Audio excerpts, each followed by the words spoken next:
안녕하세요. 역사가 뚫린다, 성경이 보인다. 역사 드라마로 읽는 성경 신약편. 저희가 사복음서 예수님의 생애부터 예수님의 부활 승천, 십자가에 죽으신 부활 승천까지의 시간들을 시간 순으로, 연대기 순으로 따라가면서 사복음서를 공부하고 있는데요. 지난 시간까지 예수님의 공생에 2년차를 마쳤죠. 하지만 오늘 3년차로 넘어가기 전에 살펴봐야 될 흥미로운 주제가 하나 있습니다. 바로 세례 요한과 관련된 내용인데요. 자, 확신에서 회의로 의심하는 세례 요한이라고 하는 주제로 두 개의 영상을 좀 만들어 보고자 합니다. 예수님의 공생의 2년차는 바로 세례 요한의 처형과 함께 끝이 납니다. 세례 요한과 관련된 흥미있는 주제가 있는데, 자, 이 세례 요한 어떻습니까? 이 세례 요한이 처형되기 직전에 이 감옥에 갇힌 세례 요한이 예수님의 공생의 사역이 한창 진행되고 있을 때 이 자신의 제자들을 예수님께 보내서 이런 질문을 합니다. 마태복음 11장 내용인데요. 자, 오실 그이가 당신입니까? 아니면 우리가 다른 사람을 기다릴까요? 자, 이거 무슨 말입니까? 오실 이 말은 메시아의 다른 호칭이거든요. 그러니까 이거는 이렇게 표현할 수 있죠. 당신이 메시아 맞습니까? 혹시 우리가 헛다리 짚고 있는 거 아닌가요? 그렇다고 하면 다른 사람을 기다릴까요? 이런 말이 됩니다. 자, 이 상황은 굉장히 우리를 당혹스럽게 하죠. 왜냐? 그는 예수님이 어떤 분이신가, 즉 메시아인가 잘 알았죠. 이미 알고 있었습니다. 근데 그는 왜 이 즈음 처형을 앞두고 이 즈음 예수님께 대한 믿음이 흔들린 것일까요? 자, 계속해서 이어지는 두 번째 질문이 있습니다. 예수님은 이러한 세례 요한, 바로 확신에서 의심, 회의의 나락으로 떨어진 이 세례 요한의 질문에 대해서 이렇게 대답하시죠. 자, 너희가 가서 듣고 보는 것을 요한에게 알리되 맹인이 보며 못 걷는 사람이 걸으며 나병한 자가 깨끗함을 받으며 못 듣는 자가 들으며 죽은 자가 살아나며 가난한 자에게 복음이 전파된다 하라. 누구든지 나로 말미암아 실족하지 아니하는 자는 복이 있도다 하시니라. 이게 바로 이 의심하는 세례 요한에게 예수님이 하신 대답입니다. 예수님의 답변 역시 우리에게 새로운 궁금증, 바로 두 번째 질문을 자아내게 하는데요. 그건 바로 이 예수님의 대답은 과연 적절했는가? 다시 말하면 이 제자들을 통해 이 답변을 들은 세례 요한은 다시 예수님에 대한 믿음을 회복하고 확신 가운데 수감 생활을 할 수 있었을까? 그리고 곧 있을 처형의 순간에도 믿음의 확신 가운데 할렐루야를 외치며 순교할 수 있었을까? 혹시 이 예수님의 대답은 자신이 질문과는 전혀 상관없는 동문서답은 아니었을까? 여기 바로 이제 두 번째 생각해 봐야 될 질문입니다. 첫 번째, 세례 요한은 왜 확신에서 의심의 나락으로 떨어졌는가? 두 번째 질문은 이러한 세례 요한에게 예수님이 하신 대답은 적절했는가? 혹시 동문서답은 아니었을까? 이게 바로 오늘과 다음 영상에서 살펴보고자 하는 주제인데요. 자, 첫 번째 질문. 자, 세례 요한은 왜 예수님께 대한 믿음이 흔들렸을까? 입니다. 자, 예수님께 대한 세례 요한의 믿음의 여정은 한마디로 이렇게 표현할 수 있죠. 바로 확신에서 회의로. 자, 예수님이 세례를 받을 때만 해도 그는 강한 확신이 있었습니다. 예수님의 사역이 활발하게 진행되면서 확신에서 점차 회의로, 이 회의는 급기야 자신의 제자들을 보내 과연 예수님의 메시아가 맞는가 확인하지 않으면 안 되는 그런 절망적인 상황으로까지 발전하는데요. 자, 예수님의 사역은 점차 무르익어 가고 세례 요한 자신은 감옥에서 급속도로 무너져가는 상황. 이것은 마치 그가 얘기했던 그는 흥하여야 하겠고 나는 쇠하여야 하리라. 이 말씀이 그의 인생 말년에 그대로 적용되는 그런 상황입니다. 세례 요한의 이런 아이러니한 상황은 그 당시 이스라엘 땅을 강타했던 메시아 대망사상이라는 주제와 연결지어서 생각해야 그 해답을 얻을 수 있는데요.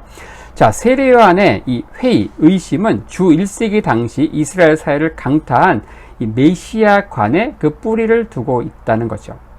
그 핵심은 뭐냐? 바로 메시아 사역의 정의와 이해에 달려 있는데, 바로 메시아의 두 가지 두 가지 이미지가 바로 이 선지서에 기록되어 있다는 겁니다. 하나는 뭡니까? 바로 강력한 왕, 즉 킹으로서의 메시아이고, 또 하나는 섬기는 종, 즉 서번트로서의 메시아입니다. 이 두 종류의 메시아 사상은 이 선지서에 믹스돼 가지고 동시에 나타나는데, 이것은 마치 동전의 양면처럼 메시아에 대한 온전하고도 입체적인 이미지를 표현하고 있다는 것입니다. 하지만 문제는 무엇인가? 세례요한이 살던 시대의 유대인들은 오직 왕으로서의 메시아 한 가지에만 집중하고 있었다는 것이죠. 여기서 이 오직 그리고 집중이라는 단어를 제가 쓴 것에 주목하십시오. 이들은 이 다윗과 같은 강력한 왕으로서의 메시아에 대한 강한 집착을 보였고, 이것은 거의 강박증 수준을 한참 넘었다는 것입니다. 여기에는 세례요한과 또 예수님을 따르던 제자들 역시 예외가 아닌데요. 자, 안타깝게도 세례요한도 이러한 잘못된 메시아관의 희생자였다는 겁니다. 자, 그의 이 잘못된 메시아관은 동시대 유대인들의 그것과 비슷한데, 자, 이것은 바로 그가 선포했던 그 일련의 메시지를 통해서도 확인이 된다는 겁니다. 우리가 잘 아는 말씀들입니다. 이 독사의 자식들아, 누가 너희를 가르쳐 임박한 진노를 피하라더냐. 이미 도끼가 나무 뿌리에 놓였으니 좋은 열매를 맺지 아니하는 나무마다 찍혀 불에 던져지리라. 그는 성령과 불로 너희에게 세례를 베푸실 것이요, 손에 키를 들고 자기의 타작마당을 정하게 하사 알곡은 모아 곡간에 들이고 쭉정이는 꺼지지 않는 불에 태우시리라. 이런 우리에게 익숙한 일련의 메시지가 세례요한이 선포했던 말씀입니다. 그는 제자들을 보내서 오실 이가 맞는가 확인하고 있는데, 이 오실 이 또는 인자, 이런 표현들은 어떤 종말적인 심판자로서 메시아의 또 다른 호칭이었습니다. 이 오실 이는 모든 정사와 권세를 받기 위해 옛적부터 항상 계신 자 앞, 즉 여호와 하나님이죠. 그 하나님 앞에 서실 것인데, 다니엘서에는 이런 부분, 이런 인자에 대해서 생생하게 이렇게 묘사하고 있습니다. 내가 또 밤 이상 중에 보았는데, 인자 같은 이가 하늘 구름을 타고 와서 옛적부터 항상 계신 자에게 나아와 그 앞에 인도되매 그에게 권세와 영광과 나라를 주고 모든 백성과 나라들과 각 방언하는 자로 그를 섬기게 하였으니 그 권세는 영원한 권세라. 옮기지 아니할 것이요, 그 나라는 패하지 아니할 것이니라. 다니엘서 7장 말씀입니다.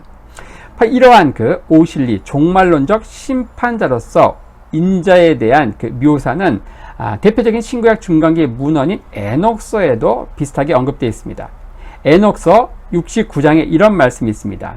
모든 심판은 인자에게 주어질 것이다. 그는 죄인들이 죽어서 땅을 떠나는 날 멸망받게 하실 것이고, 인자가 나타나면 그의 영광의 보좌 위에 앉을 것이며, 이런 표현이 있죠. 다니엘서와 에녹서 양쪽 모두에서 이 오실 이 인자는 어떤 종말의 심판자가 될 메시아를 묘사하고 있습니다. 세례요한이 예수님을 오실 이로서 증거할 때 사용한 표현들을 우리가 주목할 필요가 있는데, 이러한 메시지, 일련의 메시지를 보면, 첫째, 세례요한은 인자를, 오실 이를, 메시아를 바로 심판의 불로 세례를 베풀 이로 말하고 있습니다. 자, 두 번째로 그 심판은 어떤 먼 훗날에 임할 심판이 아니라 임박한 심판으로 묘사하고 있다는 것이죠. 그는 임박한 심판을 강조하기 위해서 임박한 진노, 도끼가 이미 나무에 놓였다, 알곡과 쭉정이를 까부르는 키가 이미 그분의 손에 들려있다, 이런 식으로 표현하고 있습니다. 세례요한은 로마와 같은 이방의 압제자를 깨어부술 다윗 왕과 같은 강력한 왕, 즉 킹으로서의 메시아를 학수고대하고 있었던 것이죠. 당시 세상은 정치, 경제적으로 너무나 타락했기 때문에 어떤 단순한 개혁의 수준으로는 충분하지가 않았던 겁니다. 하나님에 의한 어떤 초자연적인 개입이 절실했죠.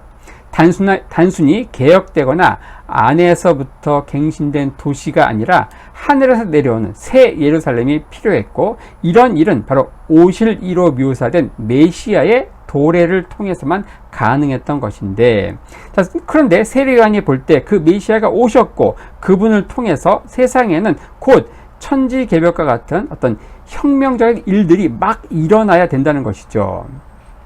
바로 오실 이에 대한, 즉 메시아에 대한 세례 요한의 묵시문학적 신학, 임박한 종말론, 이런 것들의 기초에서 볼 때, 자, 그의 메시아에 대한 이해가 이러했다고 하면은 분명 예수님의 공생의 사역을 통해 보여진 일련의 모습들을 보면서 세례 요한은, 특히 감옥에 갇혀 있던 이 세례 요한은 크게 실망하고 낙심했을 게 분명합니다. 왜냐? 시대는 극도로 타락했고 자신은 그러한 타락상을 지적하다가 이 마케루스 감옥에 갇혀 있는 상황이죠. 그리고 목이 언제 떨어질지 모르는 위태위태한 하루를 살아가고 있습니다. 그리고 그에게 남겨진 날은 많지 않았다는 것을 그는 직감하고 있었습니다. 그래서 그는 더욱 초조했죠. 예수님은 오실 리가 마땅히 해야 될 일, 자기가 기대하고 있는 일, 그런 일을 하지 않고 전혀 거리가 먼 사역들만 하고 있었던 것입니다. 자신의 임박한 죽음을 예감하고 제자들을 보내 질문을 할 수밖에 없던 상황. 이게 바로 이 당시 세례 요한이 감옥에서 제자들을 예수님께 보내서 확인해야 됐던 그런 상황이었던 겁니다.